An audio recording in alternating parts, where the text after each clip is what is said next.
We're in a sub-basin of the Duck Creek watershed that's historically had the highest E. coli readings during our water quality monitoring sampling.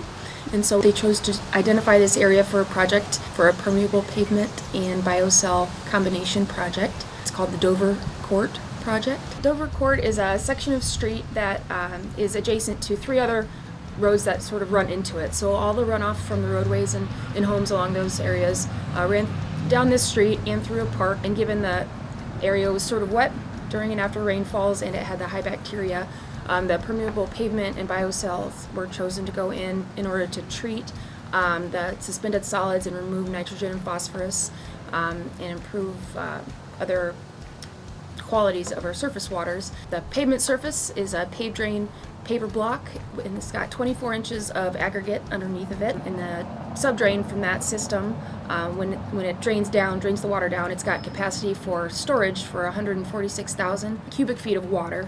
That is released by a couple 6-inch tiles into bioswales, which further clean the water before it joins up again with the storm sewer system. It will help the water quality in our streams, make it safer for humans and a better aquatic environment in those stream systems. The main source for the money is to upgrade the wastewater treatment plant, and the upgrade is necessary due to water quality standards.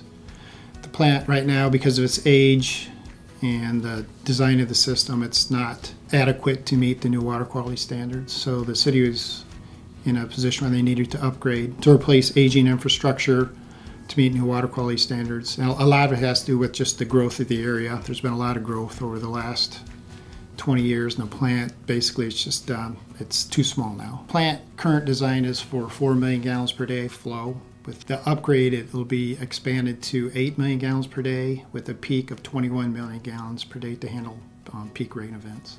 Benefit of the state revolving fund was the lower interest rates and just the ease of the money for financing instead of having to go out and do bonds all the time. I think that was a big factor in selecting the SRF. Because of this upgrade and the funding that we're available to get, it's going to allow the city to expand and grow more. Some of the other benefits would be not just population growth, but for industry. The plant's going to have a higher capacity now to treat more waste, where in the past we weren't able to do that. So we're kind of limited in who you could allow to come into town for businesses. So that's a plus.